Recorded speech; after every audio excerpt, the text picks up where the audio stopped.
Namaha Shri Chaitanya Manobhishtam Stapitam Yena Bhutale Swam Rupa Kadamayam Dadati Swam Padantikam Vandeham Shri Guru Shri Yutapat Kamlam Shri Gurayana Vaishnavascha Shri Rupam Sakshitam Sahaganraganatvitam Tam Sajivam Sadvaitam Sarabhutam Parijana Sahitam Krishna Chaitanya Devam Shri Radha Krishna Padan Sahagandalita Shri Vishakha Nitavashcha He Krishna Karuna Sindhu Dina Bandhu Jagatpate Gopesha Gopika Kanta Radha Kanta Namastute Tapta Kanchana Gaurangi Radhe Vrindavaneshwari Rishabhanu Sutta Devi Pranamami Hari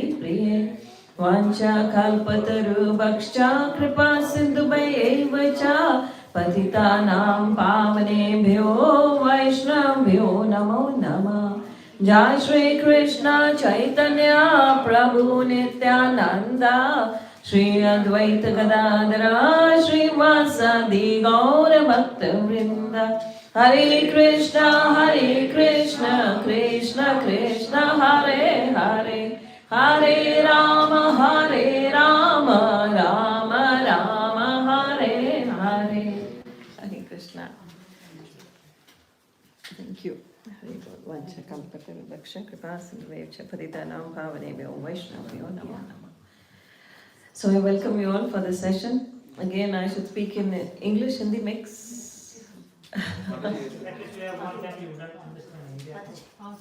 Oh, Prabhuji also. Acha, so we speak in English.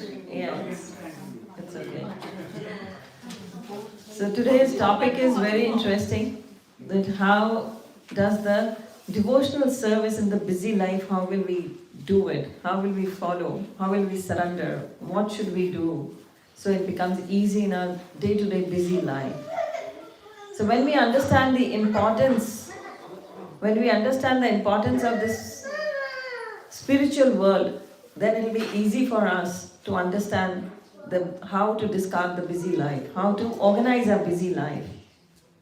So it's very important for us to understand what the spiritual world is. Why is it so important? One thing is common for all of us. If I ask you what you are looking for in this world, what would you reply? Who would reply? What are you looking in this world? Happiness and peace. So is it okay? Everybody is looking for peace and happiness. कि कुछ और भी we are looking for. We are कुछ और भी ढूंढ रहे हैं. Yes, what are you looking for? Same. No, we might be looking for money. We might be looking for fame. We might be looking for, to be well opulent. You might be looking for that. But if we are looking for peace and happiness, where are we looking for peace and happiness is supposed to be in? Where is it? Who will tell? If you're looking for happiness, what do you believe where it belongs to? From where will I get the happiness? Who will answer? From where do we think we will get happiness? Let's put it that way. We think. Yeah? From inside. From kids' family. From kids and family. From other things. Some people will say from making money. Yeah. Some people is fame. Because you think I'll be more happy if I have a bigger house. Yes. I'll be more happy if I had not 1, 2 cars. I'll be happy if I had a big brand of cars. I'll be happy. We may think very idealistic things here, we may say, but in our hearts we look for happiness there. We think I'll be more happy if I lived in not a 2-bedroom house, but in a 3-bedroom house, or a 5-bedroom house, or a bigger house. So we look happiness outside, that's right. We are looking happiness in the material things. These are all material things. Connected to the material world, everything is material. But the spirituality, it dwells in the heart. Krishna says, I live in your heart. He never said, I live in your money, I live in your car, I live in your home. But yes, I do come everywhere when you invite me. But if you see me, realize me inside, I'll be there with you. So Bhagavad Gita talks of self-realization. It talks of self-introspection. Atam Sakshatkar is the word we use. Bhagavad Gita introduces you to yourself. You never knew who you are. You never knew what you are, what's your goal, what's your purpose of life. Bhagavad Gita tells us what is the purpose of your life. We thought a purpose of our life was to have a nice family. If it's a man, he thinks he should have a nice wife, adorable kids, and a big house. Or not big, but a house, a comfortable house. The basic necessities or the luxuries of life I would give to my family. His goal is that. Wife's goal is, if it's a woman, her goal is to get a nice, handsome husband, a good husband, a nice husband who would take care of her, who would love her kids, who would be helping, who would have all the luxuries of life, would give it to her, would love her a lot. So she's expecting that. She's expecting happiness there. So it's vice versa. And both the parents are expecting happiness with their children. They think, oh, if I have nice kids, I raise nice kids, I'll be happy. So have we ever seen everybody being happy like that? No one. Our ancestors went away like that. Our parents went away like that. If they are alive, it's like that. That they all kept on searching happiness throughout their life. Then they thought, oh no, children will have it from the grandchildren. The Bhagavatam says, even the children, it says, the children, they speak, totally bhasha. They speak like, you love to speak in their language. They cannot pronounce the words right. And then you love what they say. You tell them to repeat again and again. You are actually getting very lot of rasa in your. So it says even that is Maya. The Bhagavatam says it's Maya. When your children actually attract you so much, grandchildren, children, that it becomes Maya. It takes you away from Krishna. Away from Krishna means you decide, oh, if I have a choice, if I have to babysit or go for a spiritual discourse, I prefer babysitting. I love my kid. I let my grandchild alone. I will sit there. I'll enjoy more there. Some people say, oh, I find peace when I'm with the children. So why is the need to go for spiritual discourse? I'm finding peace there. I love it there. But that's a very temporary peace. That's very temporary happiness. The Bhagavatam says, the Bhagavad Gita says, all the things that are temporary, they cannot give you permanent bliss. Only those things will give you permanent bliss, permanent in this world. Krishna is permanent. We will be gone, our coming generations will be gone, but only Krishna will be there. He is the real proprietor of this house. He is the real proprietor of all the material possessions we have. He will be there. So if He is going to be there always, why not surrender to Him? Because He can give us happiness. Krishna says in Bhagavad Gita, Nastir buddhir yuktasya nacha yuktasya bhavana nachavata shantira shantasya kuta sukham. Without shanti, without peace, there is no happiness. He says, without peace, you will never get happy. But how will the peace come? Na asti buddhir yuktasya. Until your intelligence is connected to me, you cannot be at peace. Until you are surrendered to me, you surrender your intelligence to me. Krishna is asking your intelligence, this is surrender. So intelligence is when we actually do not think with our brains, we think with Krishna's brain. That is, we do as the Bhagavad Gita says, as the Bhagavatam says, as the scripture says. Scripture says the human purpose of life is to go back to Godhead and surrender through the medium is to surrender to Krishna. And how do you surrender? When you chant the holy name. That is the Kali Yuga. In Kali Yuga, that's the surrender. When you start chanting the holy name. It says that sometimes we say, why chanting? I'm doing all the rituals. I do everything, I do very nice Archa Vigraha Puja. I'm a master at that. I do 2 hours puja. I sit there, I do the massage of deities. Yes, that's good. I sit there, I talk to my deities. That is my bhakti. But you may perform any kind of rituals. You may perform every kind of ritual. But if you are not chanting, then what happens? It is just like a marriage procession that's going without the bridegroom. Do you understand? A marriage procession, a barat is going, but the bridegroom is missing. There is no dula in the barat. So what's the use of that barat? It's not a barat when the bridegroom is not there. So likewise, if chanting is not there, you may perform any kind of spiritual activities. They are of no use in Kali Yuga. They will be of no use at all. So the Navada Bhakti given by Prahlad Maharaj says that clearly begins with hearing. Shravanam Kirtanam Smaranam. So he did not start with Archa Vigraham. He started with Shravanam. Shravan, about whom we have to listen. The listening is about the Supreme Lord, the glories of the Supreme Lord. Listening the Bhagavad Gita, listening the Bhagavatam, that is hearing. And those who hear nicely, they will preach nicely. They will talk nicely. They will do kirtan nicely. That means they will chant nicely. So first one has to hear and then one starts chanting. That's kirtanam. So Shravanam Kirtanam and then will Smaranam come. Smaranam does not come on its own. Immediately you will not be able to remember Krishna always. It will start with hearing. The surrender begins with Shravanam. You know, only Indriya, only sense that works 24/7 is Shravanam. While you're asleep also, you are listening. That is why while asleep, when some happens, thoda sa bhi khadka hota hai, any little noise even comes, you wake up immediately. So you were asleep, your eyes were closed, you were sleeping, it was dark, you could not see. But why did you wake up? Because Shravanam was the hearing that was on. So Shravanam is very important. The hearing, the sense of hearing is very important. So 24/7 your hearing is going on. And one hears about Krishna, that goes in, comes out.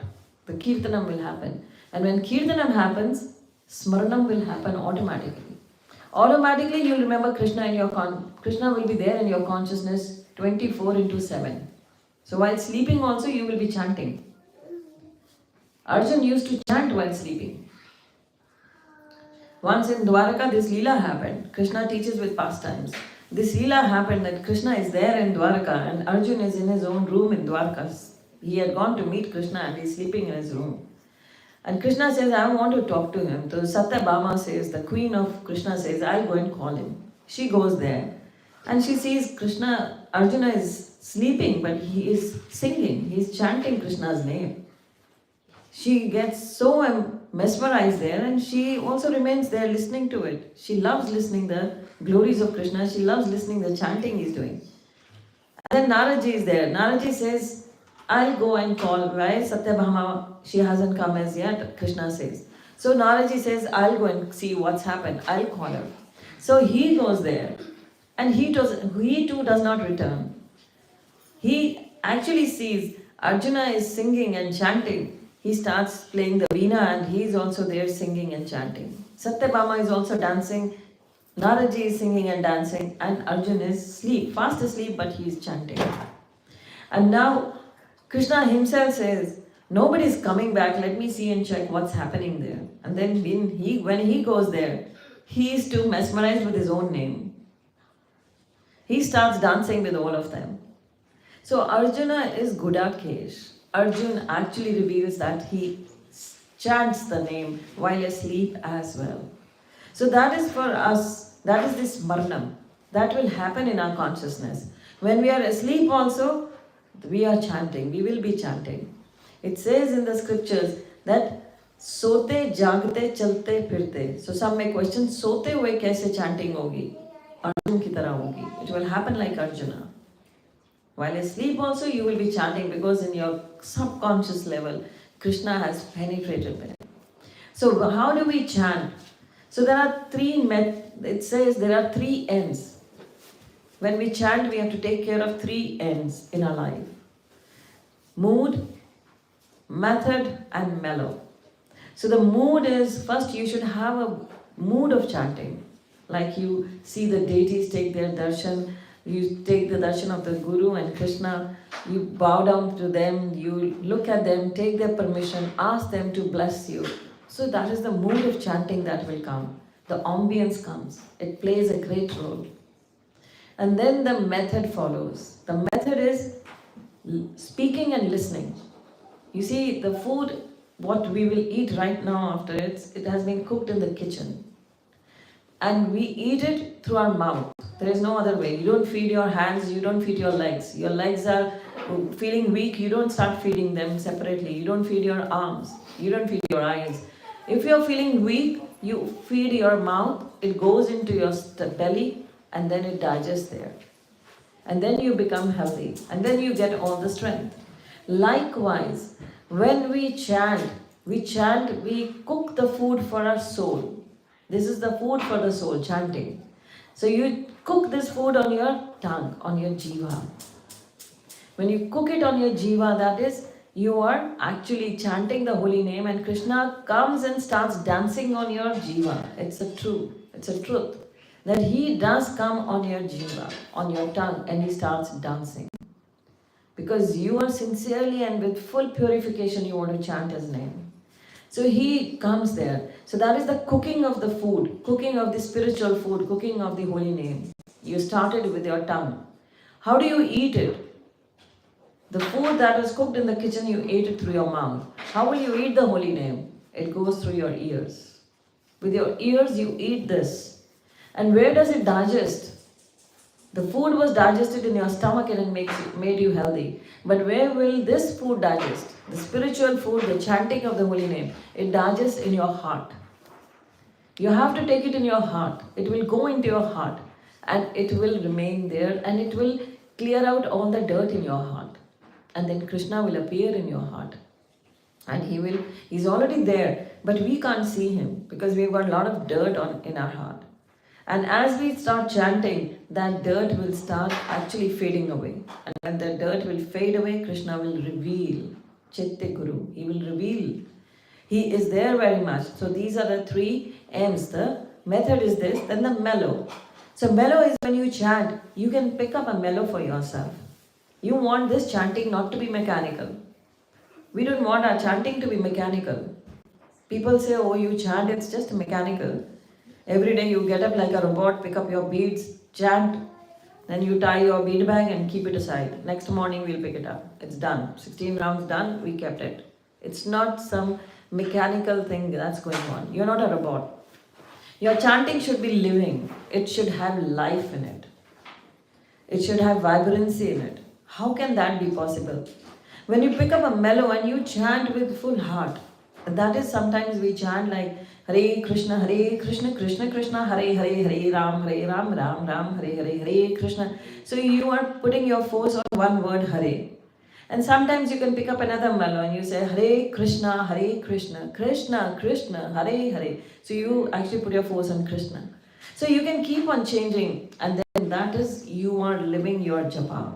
The japa has got a life in it now. And you will love your japa. You will enjoy, you will look forward to do chanting because you are enjoying your chanting. You won't feel like keeping your bead bag away. You will feel like you want to chant more.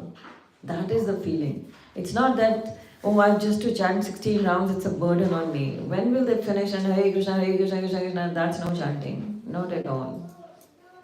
Chanting has to be very, very strictly, very pure. And every word should be audible. Till we don't get expert to it, we should try hard to become expert. First we say put the quantity, focus on the quantity of 16 rounds, it's okay. But quantity should not be like you focus on the quantity means at least you chant clearly. Don't just fiddle with the words. Some people just to finish the 16 rounds, they'll do fast and fast. Hare Krishna, Krishna Krishna, Hare. They'll eat up the words. That's no chanting. Never eat up your words. Your words have to be very audible. You should be able to hear each and every word of your japa. That is actually the chanting. That is the correct chanting when you listen each and every word that you are saying. And if you did not listen to any word of yours, give yourself a punishment and come back and do the round again. That is, the spiritual life is very important. We have to understand this. There is a beautiful katha in the Granth Sahib where it's the katha of a Babar, Sain the Nai. There was a Sain the Nai who had got initiated. His guru he asked his guru, after initiation, he asked his guru, how will I know that the fruit of my initiation I have received? How will I receive the fruit of my initiation? How will I know my initiation has fructified? He said, when the Vaishnavas will come to your house and sing the glories of the Supreme Lord, you are blessed. You are blessed by the Supreme Lord. That is the greatest blessing you will get. So one day he used to give massage to the king every night. So the king would never sleep without his massage, and he could never take a day off. He had to be there every day, every night. He had to be there. But one day he was coming out of his house and he saw some Vaishnavas doing Harinam coming towards his home. He was now thinking what to do. He was confused whether he should go to the king and ignore the Vaishnavas or welcome the Vaishnavas. Because if he doesn't go to the king, his king might kill him. King might put him in prison. Because if he did not get the services, he would be very angry. So he was thinking what to do. He's so confused. Then he thinks overall, let's forget the material king. Let's forget him. I will do what my guru told me. I will welcome the Vaishnavas and do kirtan with them. He welcomes the Vaishnavas into his home. Whole night the kirtan goes on. Whole night they sing the glories of the Supreme Lord. They sing, they dance, they enjoy the whole bliss of this evening. And the night goes into the morning and the Vaishnavas leave. Now he is very worried what will happen. The whole day the confusion goes on. What will the king, what is the king thinking? How it's gonna happen now? But not a single soul, not anybody from the court, not anybody from the palace came to look for him. So he was very frightened what will happen now, he was very scared. But in the evening he got dressed up and he went to the palace. And he was expecting that might be king will be furious and he might put me in prison, what will happen? But when he reaches the palace, he's surprised. He's surprised as the king welcomes him. King says, the massage you gave me last night was out of this world. I never had such a massage in my life. You never massaged me in that way. It was divine massage that you gave me. I am so full of bliss. I slept while you were massaging. That's why the whole day I was waiting when you will come and I'll gift you whatever you wish in this world. And he gave him a lot of jewels and he rewards. The barber was surprised, but then he knew who came instead of him. Krishna came as the barber and did the massage. Because he served his guru. He served the instructions of his guru. And Krishna came to do the massage for him in his place. This is a true story. The story has been glorified in the Granth Sahib. It's given a place in the Granth Sahib. That Saint got liberation. He got the darshan. Krishna works for his devotees. He takes care of his devotees. We know it for Arjuna, he's riding his chariot. He's become his driver. He's driving a chariot for Arjuna. He's the driver. And you know, when on the chariot, if you're a sarthi, then how does the person who is owning the rath, how he makes his sarthi work? With his foot, he kicks him. He directs him with his foot. That place Krishna accepted, to sit there in that place, where his disciple, his dear friend Arjuna will actually be on the rath as the master. And he will be a driver. So that's Krishna. Krishna says, I work for my devotees. I protect my devotees. I am there for them always. They only know me because they love me. They'll sacrifice everything for me. For me, them, I am the prime. I am the one for whom they actually work. He is the proprietor. So there are many, many stories like this where Krishna actually, he exhibits that what a person should do when he is in this world, material world.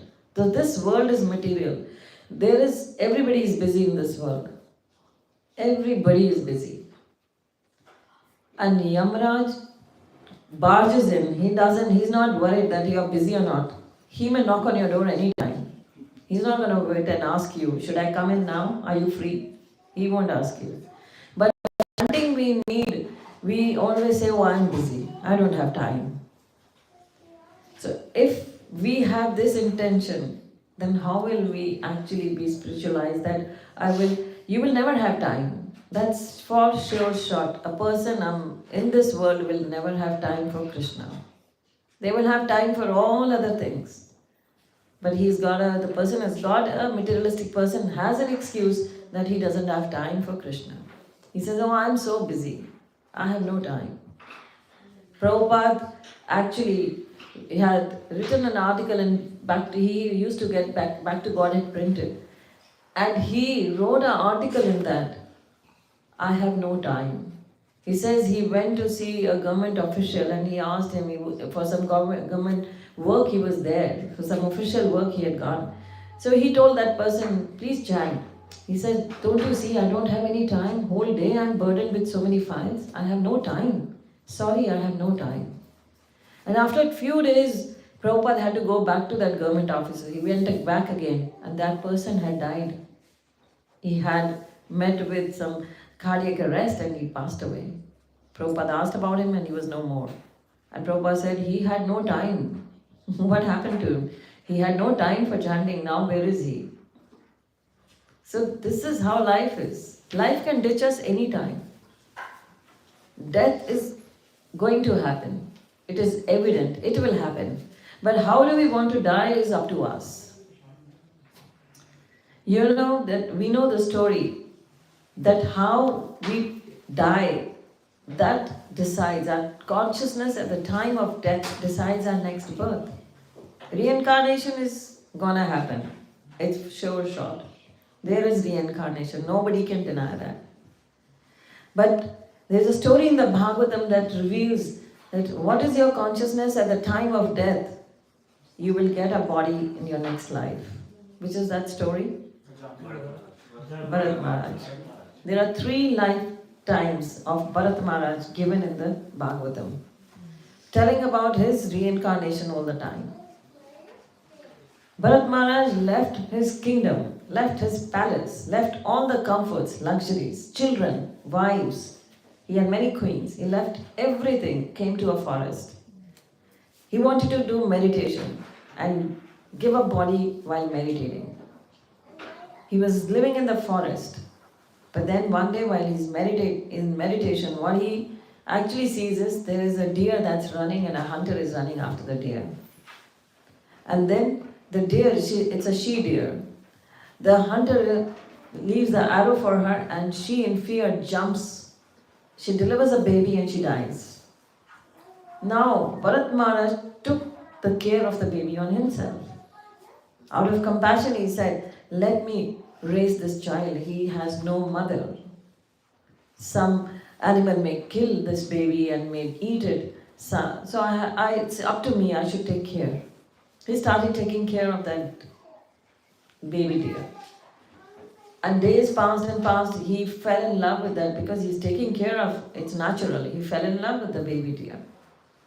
And he's always worried that, oh, the baby deer may not go here, there, may not get lost in the forest. So his meditation is now what?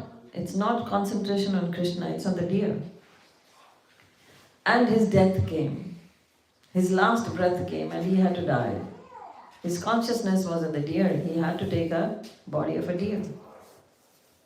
Wherever your consciousness is at the time of death, you are bound to take that body. It's for sure. You will take that body where your consciousness is. So he's very worried now. He's a deer now. But in that body also, Krishna has actually blessed him. He could remember his mistake. And he's worried now that what will happen the next. So the next he gets again a human form because he was a devotee.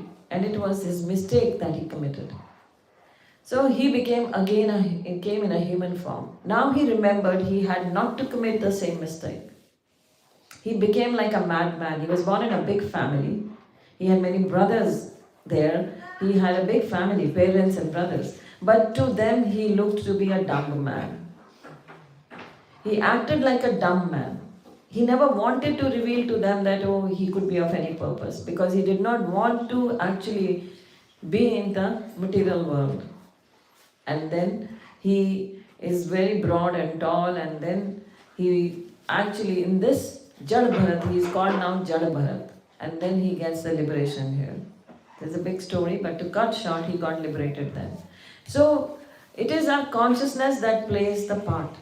So if our consciousness, Krishna says in the Bhagavad Gita, if you give your consciousness to me, if you keep me in your consciousness, you chant my name, that is the smarnam. Smarnam means the consciousness. So if you keep me in your consciousness, then when you leave this body, it's definite that you will come back to me. You will not have to take birth again. You will never be born again. You will be out of the cycle of birth and death 100%. In the Granth Sahib it comes about the consciousness. Antakal, because Krishna says at the time of death you should remember me. Chanting should go on throughout your life so that at the last breath you will be chanting. If you chant, you may say, oh, why cannot chant 24 hours a day? Of course, Krishna doesn't say you chant 24 hours a day. Just 2 hours a day if you chant. The 16 rounds get completed in 2 hours. Very nicely you can chant. So if you give 2 hours to Krishna, 22 hours Krishna remains with you. He is there in your consciousness. He will protect you. It's a guarantee by Krishna. Provided you chant 2 hours nicely. That is why Prabhupada gave 16 rounds. So like in the Granth Sahib it says, Antakal jo simre Lakshmi aisi chinta mein jo mare. At the time of death, if you are chanting and if you are absorbed throughout your life and you are running after money, that's Lakshmi. If you are always engrossed, I want more money, and you are counting always how much I have, how much more I needed, how much more I want. You're not just taking it as just your duty to earn money, but you are obsessed with money. I want to earn more, more, more. And then if you leave your body at that time, you are just thinking of money and it is embedded in your subconscious level. Antakal jo simre Lakshmi aisi chinta mein jo mare, sarpa yoni valva lautre. They appear as snakes. Why snakes? Because snakes are they guard the treasures. So Krishna says, he is very, Bhagwan ke liye kehte hain, Deena Dayalu. He is very Dayalu, very compassionate. You wanted money, he says, now live in money. You have all gold and silver around you. You will enjoy now.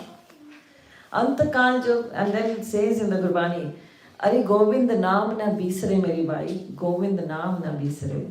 So never leave the name of Govinda. Never leave it. Never let it go away from you. Because if it goes away, it's very risky. Antakal jo simre larke santan, aisi chinta mein jo mare, sukar yoni banva lautre.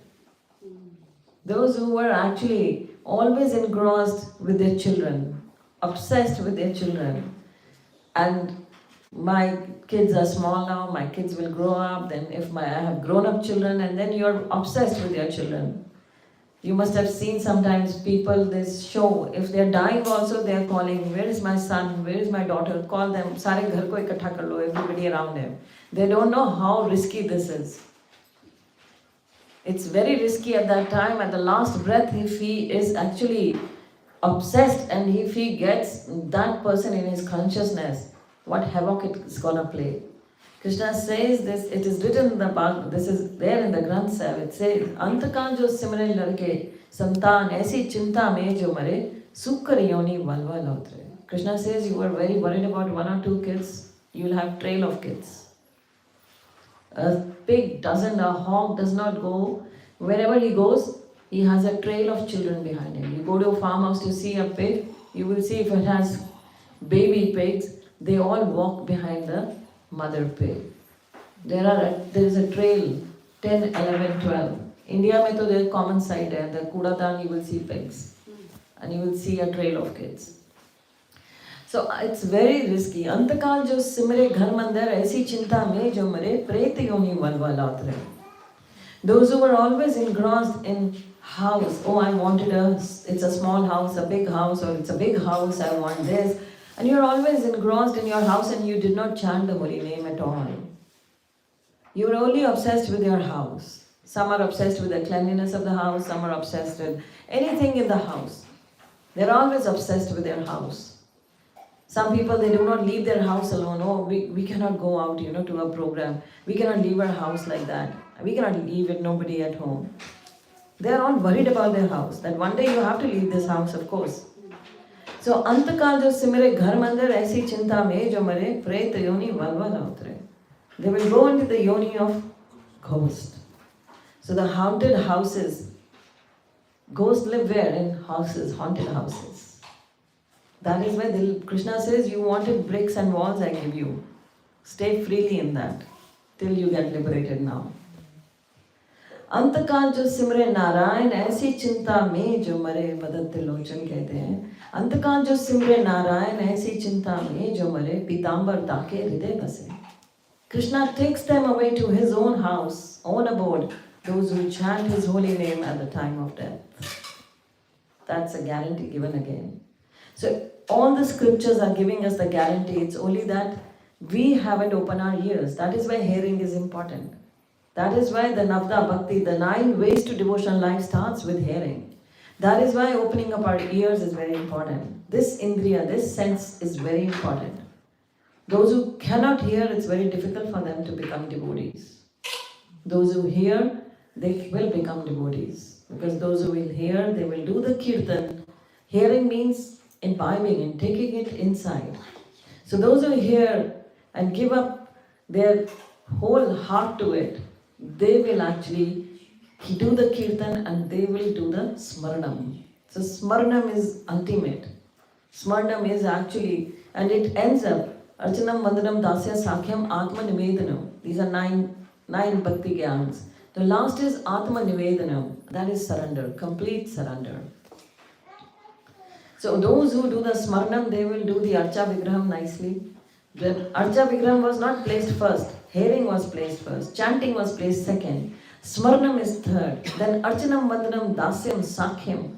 So those who serve Krishna as a servant, as a friend, Sakhyam, that is ultimately they will do the surrender. They will surrender to Krishna. So surrender is so important in life. Surrender means serving Krishna. And Krishna says, don't come directly to serve me. I will not accept it. He says, Dasa Anudas, Daso Dasa Anudas, 7 times. Daso ke, Daso ke, Daso ke, Daso. Then I take your service from them. You have to serve the devotee of my devotee, of my devotee, of my devotee, of my devotee, 7 times he says this. So one has to serve the Guru to reach Krishna. That is the spiritual master. That is the most dear devotee of Krishna. So that is given in the scriptures, that is given in the Granth Sahib, that's given in the Bhagavatam. So we will take question answers now, because then it takes time for answering. It takes another 15-20 minutes. So any questions always mean doubts. So one should clear the doubts before getting up from the discourse. That's Prabhupada made it. Bhagavad Gita is question answers. Arjuna is questioning, Krishna is answering. Bhagavatam is question answers. Parikshat Maharaj questions, Shukdev Goswami answers. Sutta Goswami answers to the Namaishrana saints. 60,000 sages are sitting with Maitreya Muni as their, Saunak Rishi as their head. And Saunak Rishi is asking on their behalf to Sutta Goswami. And Sutta Goswami is answering. Vidura is asking Maitreya Muni and Maitreya Muni is replying. So these are all question answers in Bhagavatam. Everybody, there is always question answers. So if we had questions, that means we were attentive in the discourse. So questions reveal that how much we have grasped from the discourse. These are if you have really attentively listening. So if any doubt is there, that comes out as the question. So any question anybody has, they can ask. Yes, Prabhuji. We are normally chanting Hare Krishna, Krishna Krishna, Hare Hare. Hare Ram, Ram Ram, Hare Hare. What is the meaning of Hare? Hare is Radharani. We cannot take the name of Radharani directly. We are not capable, we are not actually qualified to take the name of Radharani. People sometimes say Radhe Radhe. Only in the Dham one can say. But we are not qualified in the material, while staying in the material world, while staying in the cities like Delhi, New York, London, we are not pure. And without purification, one should not take the name of Radharani. Aprad word means aprad. Where is no Radharani, that is aprad. So the morning time we actually talk about 10 nama prads, the aprad towards the holy name. So because where Radharani, where the sincerity to Radharani is missing, that is aprad. So one should be very careful. One should not take the direct name of Radharani. जब हम directly we talk of Radharani, our mind actually goes away. Oh, she's the girlfriend of Krishna. They used to have a lot of fun in the woods of Vrindavan. They used to enjoy. We are not qualified to understand what enjoyment is. Krishna does not need to enjoy with anyone. He is complete in himself. Radharani is just his Aradhana. She is again coming, the expansion of Krishna. Krishna has already Radharani in him. She is a part of Krishna. She is just as separated beings we are seeing them. They are actually one. So we cannot understand. Only the acharyas and the purified devotees can understand. So we do not go even into the Leela's pastimes of Radha Krishna. We never go into the Rasa Leela because we cannot understand that Rasa Leela. The Madhurya Ras, it will look like an ordinary man and woman meeting. It's not that. It's much, much higher to that. So that is why she has given the name as Hare. He is Hari. He kidnaps all your pains and suffering. That is why he is called Hari. And who kidnaps Hari is Radharani. Because he is serving Radharani. He loves to serve Radharani. Radharani loves to serve him. So she is known as Hare. Because we directly cannot say Radhe. We will not take her name. We are not qualified. Once Prabhupada was asked, we'll read in the Prabhupada Leela, where Prabhupada was in Bombay and some very rich man was hosting him. And he said, please narrate the Rasa Leela to me. I want to listen Rasa Leela. I want to know about the Rasa Leela. Prabhupada said, I cannot talk about Rasa Leela. You need to be qualified to understand Rasa Leela. He said, I'm very qualified. That person says, I'm very qualified to understand Rasa Leela. Prabhupada very humbly said, I am not qualified to speak Rasa Leela. That's it. He said, you may be qualified, but I am not qualified to speak about Rasa Leela. So devotees never go into the Rasa Leela because the usual people, they directly go to Radharani. They want to go into the Rasa Leela. Without any qualification, one cannot understand Rasa Leela. One cannot understand Radha and Krishna's, their relationship. It's very, very difficult to understand. So that is why we worship Chaitanya Mahaprabhu, who is the Yugal Roop of Radha Krishna. It's Radha and Krishna together that came back again in the form of Chaitanya Mahaprabhu. So just saying one time saying Gauranga can actually extinguish so many sins of yours. They will be wiped out just by saying once Gauranga. Because Chaitanya Mahaprabhu, actually when Krishna came, he killed demons. We've heard so many pastimes where Krishna kills the demons. He killed Putana, Trinavrata, Aghasura. He was killing demons. In Kali Yuga, we all have in our hearts divine and demonic qualities. Because when it was Satyuga, everybody was a devotee.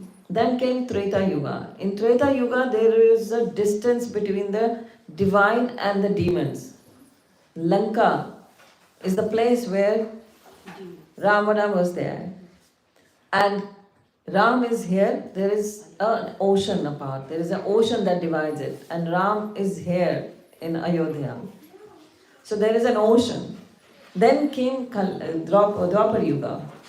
In Dwapar Yuga they came nearer. Krishna is in Mathura, in Gokul, and Kans is in Mathura. They have come nearer now. In Kali Yuga they came more nearer. In one man, in one human being itself, in the heart both came. There is the Ram also, there is Ravana also. So that is why Yugal Roop of Chaitanya Mahaprabhu is there, because Krishna was actually, he was killing demons. If Krishna would be here, he would kill all of us. We all are no less than demons. But then the most compassionate avatar, incarnation came, that is Chaitanya Mahaprabhu, who is so, says he's so compassionate that he does not kill demons. He transforms demons into devotees. That is Chaitanya Mahaprabhu. Jagai Madhai is the example. And we all are Jagai Madhais. If we chant the name of, that's why when we start chanting, we say Jai Shri Krishna Chaitanya Prabhu Nityananda Shri Advaita Gadadhar Shri Vasadi Gaur Bhakta Vrinda. So we ask his blessings. We seek the blessings of Chaitanya Mahaprabhu to bless us so that we can chant nicely without any offense, and he might take us back to Krishna. He is Krishna himself. He might take us back. So that is why in Kali Yuga, chanting of the holy name, he distributed. He gave it freely. He started the Harinam Sankirtan for all of us. And it is written there is a Chaitanya Bhagavat by Ishwar Puri in Uriya, where it mentions that Guru Nanak Dev Ji went to Jagannath Puri and they both met there. Chaitanya Mahaprabhu and Guru Nanak Dev Ji met there. They danced and did Harinam together. And at that time was the Mardana, the disciple of Guru Nanak Dev Ji, the Muslim disciple. And there was Jagai Madhai, there was Rups Goswami, Sanatan Goswami, there was Nityananda Prabhu, there was Chaitanya Mahaprabhu himself. They all danced and did Harinam together. So this has been done, a fully research done by a Prabhupada disciple who wrote an essay on it. He is a very renowned Vedic scholar in America. He did full research with Sikh historians and he wrote an essay on Guru Nanak Dev Ji. And he wrote about it that they met together and they spent time together in Jagannath Puri. That happened. So that is that Harinam was being distributed freely. This is, if we go into the history books, it mentions the Bhakti movement. This was the Bhakti movement going on. Guru Nanak Dev Ji was preaching in Punjab and other places, this side, and Chaitanya Mahaprabhu was in the eastern side. And then he was going south also. So this way, the holy name was being freely distributed at that time. Hari's name was being distributed everywhere. Guru Nanak Dev Ji said, Sab Govind hai, Govind bin nahi koi. It's all Govinda. So that is why we chant the holy name Hare. Hare Krishna, Krishna Krishna, Hare Hare, Hare Ram, Ram Ram, Hare Hare. Any other question? Yes, you entered late and you have a question? Yes. So, Mataji, I have a question. So, I know how it's bad to kill animals and insects, but how is it bad? Because by doing so, we're freeing them from this material world quicker. You want to free them from the material world quicker. And what if you become a murderer, then what happens? How will you get out of it? Then? Who gave, it's a nice query. Because who gave birth to them? We did not give birth to them.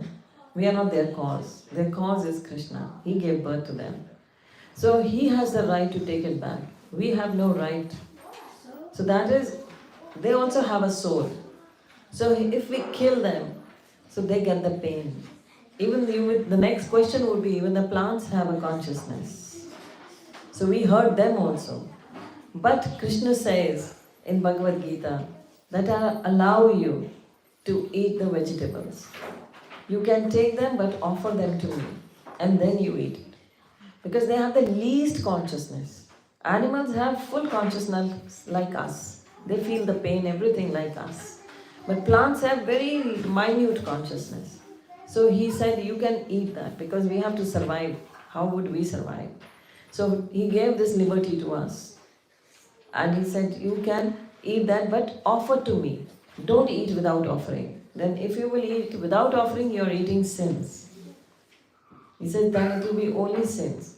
So those who accumulate their sins, it's very difficult for them to go back. So we have to, not to lead her, we have to be very careful that we may not commit sins. So that is a sinful act if we kill any being. It is not a killing only, it is like those who transport also. Those who don't work in the slaughterhouse direct, but who are transporting the animals to the slaughterhouse for killing, they will also have to suffer. Everybody will suffer, those who become a medium for the killing of these beings, for the killing of animals, or whether they're aquatic or whether they live on the land, any animal. So they will have to actually suffer for that. That's a sin. So, if no, yes, no? Yes, Mataji. Just when you mentioned about the 3M of mode on how we can chanting. This question always comes in my head, just remember now.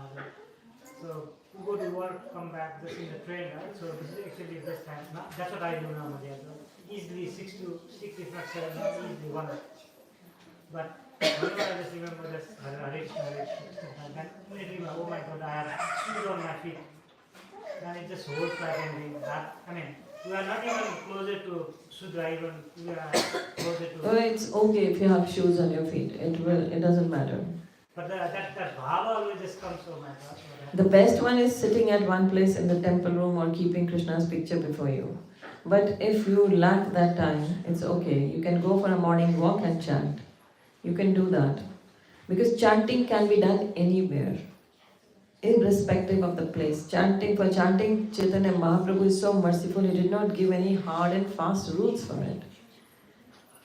There is Gaurakishora Das Babaji, there are some Babajis, those who chanted like they could not, they wanted to be away from the material world and everybody would disturb them all the time. He would chant in a lavatory. So Krishna is very merciful.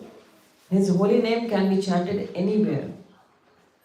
But if we don't imitate any Babaji, we don't imitate the Gurus, we follow their instructions. So it's best that we chant in the temple before the deities or before the picture, or we can chant outside if you think you want to go out. So chant in the park, in the garden, where you can actually be bit audible. So when we are with the people, we cannot chant louder.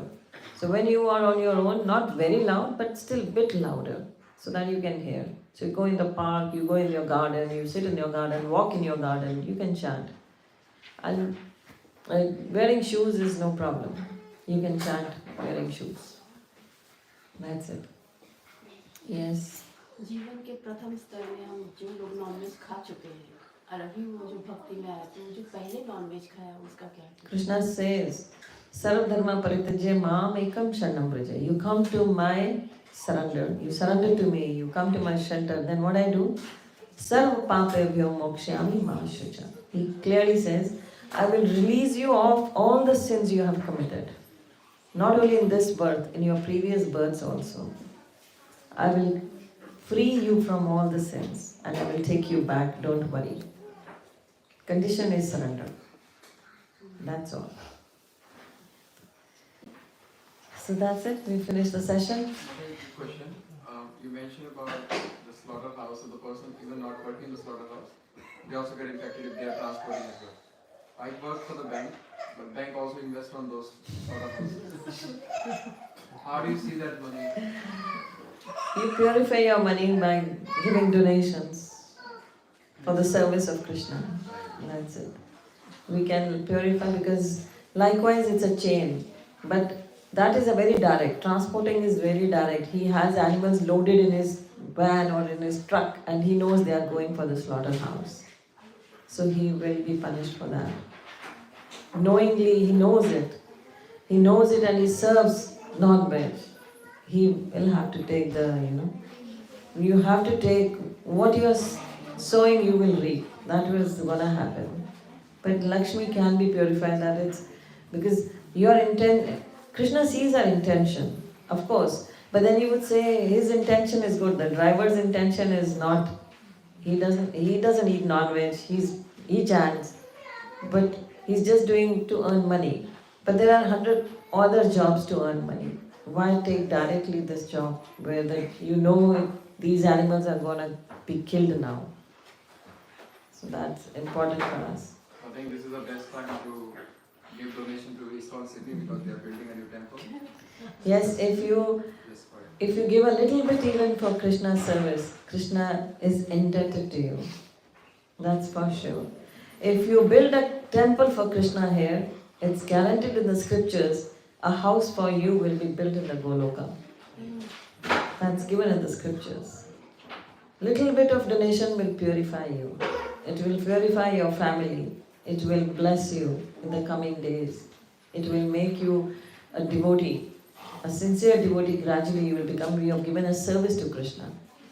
So these are not ordinary temples. Srila Prabhupada made the temples not for just deity worship. They are the centers for Vedic education. They are the centers for knowledge. ISKCON temples are not just deity worship. Nobody sits idle there. You see, Pujari ke paas time hi nahi hota. They lock the gates. If you go to Melbourne temple, they have the gates on the deities. Because they are not sitting idly. You go to any other temple. We went to the Venkateshwara temple today. The pujaris are just sitting idly and they are not taking care of the temple even. It's shabby somewhere. It's very beautiful outside, but inside they are not keeping it clean even. They're just sitting idly there. They have nothing to preach, nothing to tell. In our ISKCON temples, we don't have time.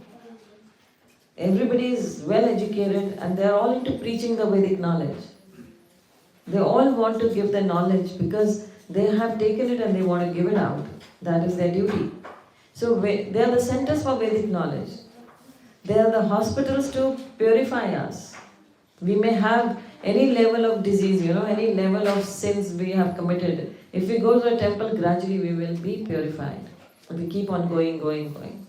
So these are the centers for education, Vedic education. They are not ordinary places like ordinary temples.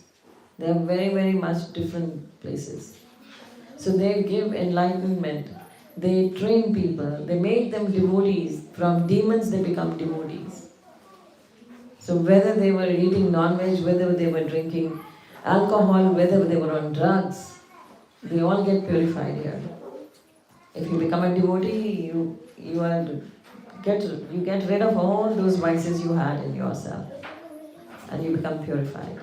So just giving a little Lakshmi Daan, you purify your money and you get so many benefits you're gonna get. That's true. Because He has given everything to us. And if we offer, like your children, you give them the pocket money to spend. And then they buy a gift from that pocket money for you. You are so happy. It was your money, but then you are happy because your child thought of you. He did not think of himself, but he bought a gift for you. And you are so happy because it was your money and you gave it.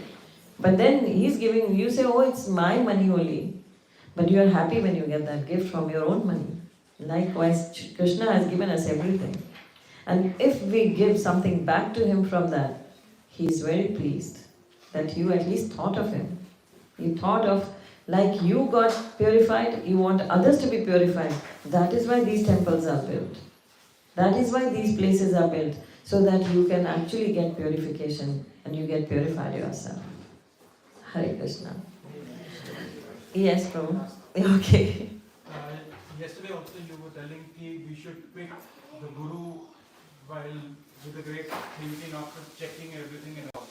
If we pick and choose Krishna as a guru, We cannot be that clever. Don't try to act clever. I know, you're joking. No, we cannot. Guru is actually, Krishna when he came here, appeared here, he put an example for us. He took Sandipa Muni as guru. He showed that. You got to have a guru. Chaitanya Mahaprabhu came. These are Krishna, God himself. They don't need a guru, but they put an example for us. Chaitanya Mahaprabhu had Ishwarpuri as his guru. So guru is important. We cannot act like that, oh, I don't need guru. That's manamuk. That's mental speculation. We need a guru. We need a mentor. For studying in school, you need a teacher. Why not For spiritual education, it's a much higher thing than literal education. So how you can say you don't need anybody, you don't need a mentor, you can do it on your own. Then one could have just read all the medical books you buy, everything, Google is there, you can learn from there, and knows without certification you will not be admitted to any college. They will not give you a doctor's degree. Whether you say I've read all the books, I know everything, you take my examination, they say no, get a certification. If you want to be called as a doctor, you need a certification from an authorized university. Authorized. Likewise in spiritual world, if you want to enter, you need an authorized guru. You need a pramanic guru. Without that, no entry. Krishna is not going to let you enter. It's given in the scriptures, it's not me saying. I have read the Granth, I have read the Gita, Bhagavatam. It's everywhere. Without a guru, no gati. And some people may misuse this and they do it. Why they are misusing this? Because we are letting them do it. We want a shortcut. People want a shortcut. And these people take advantage of that. So जैसे हम होते वैसे ही गुरु मिलता है. If we need a shortcut, गुरु भी ऐसे ही मिलेगा. हम धोखा खाना चाहते हैं तो गुरु मिलता है जो धोखा देगा. Because we want a shortcut. We want all the liberty. कि हमें क्यों खाने पे रोक है? People would say, ISKCON has got a lot of limitations. We don't want to join ISKCON. No onion, no garlic, no tea, no coffee. What is this? Everything. No. We don't want to join. And we will join a place where they say you eat whatever you want, you drink whatever you want. Just come once in a week. We'll give you a mantra, and you are God. You will be blessed. You will be. That's an you. It's done. We are your guru. So if you have such a guru, that guru himself falls into a well and he takes you along with him. Because the scriptures clearly says, the Gurmani says, Jo maas machli khaye sura piye so rasatal jaye. Those who are going to drink alcohol, those who are going to eat non-veg, they will all go to hell. Rasatal is the deepest of the narkas, deepest of the patal. That has happened. Problem is people do not want to read it. And when they don't want to read it, they will not know it. They don't want to hear it from the bona fide source. You cannot hear from anybody, anybody or everybody. You should not listen to commercial speakers. You should not listen to those who are not devotees. Because they have their own, they want to exploit you and they have their own criteria of telling you whatever they want to tell you. They want to exploit you. That's why they tell what they feel is gonna pleasing to your ears. They will not tell you the right thing. When Prabhupada went to America, many so-called gurus there, Indian gurus, they told him, why you are telling them don't eat, don't do this, don't that. You will not get any followers like that here. And you have to live like them, wear a pant shirt and go, this sannyasi dress, it's very awkward, they will not accept you. Prabhupada said, I am not going to change anything. I will be like this. I have come to give them the right thing, the pure thing, and I don't care who will follow me. Those are actually diamonds, they will come. I don't want to take the rubbish or the garbage. And that happened. He got all diamonds. Those handful diamonds, they actually again made glorious ISKCON. The ISKCON is touching its glories because they were the gems he collected. So they were attracted to him because he was very pure. He was pure and true. That's why Krishna says in Bhagavad Gita, speak the truth all the time. And truth is very, very bitter, he says. Krishna says in Bhagavad Gita, truth is very bitter. But speak it in a very sweet, palatable way. Speak it nicely. So that the other person takes it. But be truthful. Speak the truth. Sometimes people say, ISKCON says all about death. You invite them in the home, it's a marriage function, it's an occasion where they want to celebrate, and we talk of death. And they say, you people always talk of death. Because that is the beginning of real life. That is why we want to give that. Art of living is actually a misconception. Art of dying is what everybody needs it. Everybody does not need art of living. Art of dying, if you know, you will live a best life. You will live the better life if you know the art of dying. And what is the art of dying? So you live a life that is full of actually bliss. then you know, oh, I'm gonna die, I want to enjoy this life. The best enjoyment, the best death will be that I'm enjoying with Krishna, I'm enjoying with devotees. So when you're enjoying with Krishna, you're enjoying with devotees, you're under the shelter of the Guru. That is the best way of living and the best way to die. That's all. So, yes, Prabhu. It's okay if you don't want to answer my question. No, I can answer. If I know the answer, I will do answer. Yes. Nowadays, a lot of difference is going on between Gurudwara and Mandir. Have you ever faced this problem personally? I have not faced it, but because we are not fanatics. Fanatics have no religion and we are not fanatics. We build bridges, we break barriers. Interfaith means that we break bridges, we break the barriers and build bridges. And we are one. Nobody can, I know it because my grandfather, great grandfather was a Hindu. And my grandfather was the first Sikh in the family because he had fallen off a parapet and he had hurt himself critically. And my great grandmother, she had actually vowed that if he survives, she will offer him to the Gurus. And then he survived and he was offered to the Gurus, and his name was then changed to Lal Singh Sethi, and he became that. And then his siblings also, those who were born, were made Sikhs. So likewise, my grandfather was the first Sikh in the family. And that is why we were never fanatics. My father was never fanatic, he knew it so well. He followed Sikhism, but he knew it so well and he never kept any limitations on us, no restrictions, nothing. We would go to Gurdwara, we would go to temple, we would go everywhere. So there are many Sikh families, those who do this. So fanatics have no religion and we don't discuss fanatics. Fanatics in Hinduism also have no religion, that's no religion. So what to say of other fanatics? Everywhere, fanaticism is never a religion. In anywhere in the world. I was telling him today about when Guru Nanak Dev Ji went to Makkah. You know, there is a very beautiful story when he went to Makkah. We all know Makkah rotated. But then there was, he used to give sermons, he used to preach, he knew Farsi. He would preach there then. And when he would preach, people would come and listen to him. And when people came to listen, so there was a lady who used to come and listen. Her name was Selina. She would come and listen to him every day. She would sit at the back, listen to him and leave quietly. Her husband actually was a trader. Most of the time he was not in the town. He would take his camels and go around on a trading business. He would be visiting Egypt, he would be visiting Iran, Iraq, and was doing business there. So he would come home but then again go back. He would take the stuff from here, sell there, get the stuff from there, sell here. So he was in trading. So once he was in another town, another country, and that was the border of Makkah.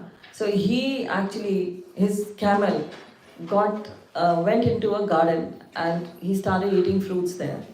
So the caretaker of that garden who owned that, he got very furious and he picked up a stone and threw at the camel and the camel died. Now when the camel died, this trader was very furious. He picked up the same stone and threw at that person and that person died. Now he was caught and he was taken. And they said the Sharia says killing for killing. So they said, we're going to kill you now. He said, see, he already killed my camel. It's already done. He killed my camel, I killed him. So he should not have killed my camel, you know. I would have paid him. Whatever my camel did it, I would have paid him for that if he would have asked me. But he directly killed my camel. So I killed him. You can take the fine from me if you want. So they said, okay, that sounds logic. You give us 500 gold coins. He said, right now I'm not carrying so much of money, but I have it in my home. If you give me 2 days time, I will get it back. He said, but who will stand guarantee for you? Who will give you a guarantee? He said, nobody knows me here.